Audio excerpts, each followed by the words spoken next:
என்னாச்சு? அங்க பாரு.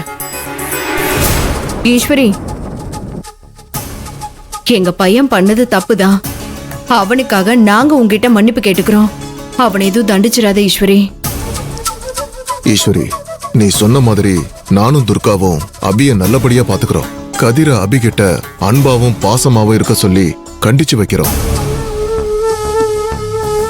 இதுக்கப்புறம் அபி கண்கலங்குற மாதிரி கதிர் எதுவும் பண்ண மாட்டாமா? இத பெருசா எடுத்துக்காத ஈஸ்வரி. எப்படி சார் பெருசா எடுத்துக்காம இருக்க முடியும்? என் தங்கச்சிக்கு எவ்வளவு பெரிய துரோகத்தை பண்ணிருக்கான். ஆமா, நான் தெரியாம தான் கேக்குறேன். உங்களுக்கு அபி மாதிரி ஒரு பொண்ணு இருந்து அவ புருஷன் இப்படி ஒரு துரோகத்தை பண்ணிருந்தா நீங்க அவனை தண்டிப்பீங்களா இல்ல மன்னிச்சு விட்டுருவீங்களா? சொல்லுங்க.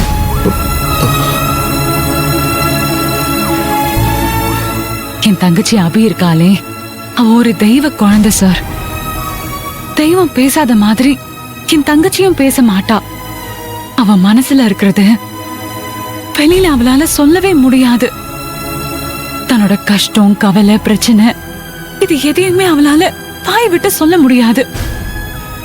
அதனால அவளுக்கு புருஷனா வர்றவன் அவளுக்கு எந்த குறையும் இல்லாம, எந்த பிரச்சனையும் இல்லாம, எந்த கஷ்டமும் கவலையும் கொடுக்காம, அவ தன்னோட ஆசைய சொல்ல முடியலையேன்னு நினைச்சு கலங்குற நிலைமைய உருவாக்காம, அவ மனச புரிஞ்சுக்கிட்டு அவ ஆசைய புரிஞ்சுக்கிட்டு நிறைவேற்றி வைக்கிறவனா இருக்கணும்.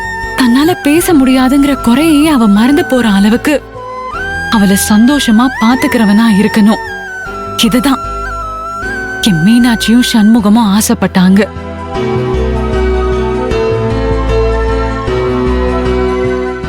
அவங்க ஆசைப்பட்ட மாதிரியும் என் அபியோட மனசுக்கு பிடிச்ச மாதிரியும் ஒருத்த அவளுக்கு புருஷனா வரணும்னு நான் நினைச்சேன். ஆனா நான் நினைச்சது நடக்கல. அபிக்கு அப்படி ஒரு புருஷன் கிடைக்கல. அபி கதிர கல்யாணம் பண்ணிக்கிறேன்னு சொன்னப்போவே நான் வேண்டான்னு எவ்வளவோ எடுத்து சொன்னேன். ஆனா அபி கதிரை தான் கல்யாணம் பண்ணுவேன்னு ரொம்ப தீர்மானமா இருந்தா. அவ விருப்பத்துக்கு நானும் சம்மதிக்கிற மாதிரி ஆகி போயிடுச்சு.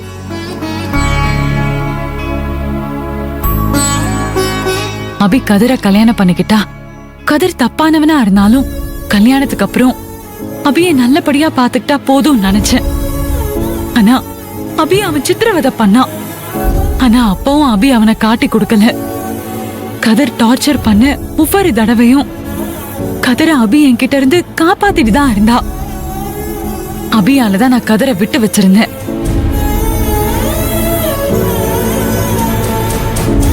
ஆனா இப்போ அபிதான் வர்ஷாவை பத்தி என்கிட்ட சொன்னான். வர்ஷாக்கு ஒரு முடிவு கட்டணும்னு சொன்னான். அதனாலதான் வர்ஷாவையும் கதிரையும் கையும் களவுமா புடிச்சு நான் இங்க கொண்டு வந்து நிறுத்தினேன். அபி சொன்னதாலதான் நான் வர்ஷாவை போலீஸ்ல கம்ப்ளைண்ட் பண்ணி புடிச்சு கொடுத்தேன். இப்ப அபி கதிரை தண்டிக்கணும்னு முடிவெடுத்திருந்தானா நான் கதிரை விட்டு வச்சிருக்கவே மாட்டேன். ஆனா இதுக்கப்புறமும் கதிர் திருந்துவான்னு அபி அவன் மேல நம்பிக்கை வச்சிட்டு இருக்கா. அந்த நம்பிக்கையோட நான் வீட்டுக்கு போறேன். கதிர் அபி கிட்ட மன்னிப்பு கேட்டான். அபியும் அவனை மன்னிச்சிட்டா. அவன் திருந்துவான்னு அவன் நம்புறா. ஆனா நான் அவன் திருந்துவான்னு நம்பவே மாட்டேன். நான் உங்க 2 பேரையும் நம்புறேன் சார். நான் முதல்ல சொன்ன மாதிரி அபிய நல்லபடியா பாத்துக்கோங்க.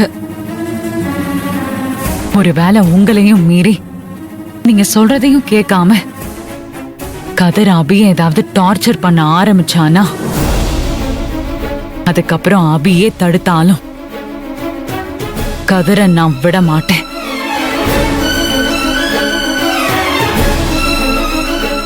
இத அவன் புரிஞ்சுக்கிறானோ இல்லையோ நீங்க புரிஞ்சுக்கிட்டா போதும். இல்ல ஈஸ்வரி, கதிர் இந்த வருஷா விஷயத்துல ரொம்ப அவமானப்பட்டுட்டான். இனிமே அபி கஷ்டப்படுற மாதிரி அவன் எதுவும் பண்ண மாட்டான். அதுக்கு நாங்க பொறுப்பு. சரி, கதிர் என் தங்கச்சியை நல்லபடியா பாத்துக்கிட்டானா அத நினைச்சு இந்த உலகத்திலே சந்தோஷப்படுறது நானா தான் இருப்பேன். அதுவே அவன் என் தங்கச்சிய கஷ்டப்படுத்தினான்னு வச்சுக்கோங்க, அதுக்காக கதிரை தூக்கி போட்டு மிதிக்கிற ஆளும் நானா தான் இருப்பேன்.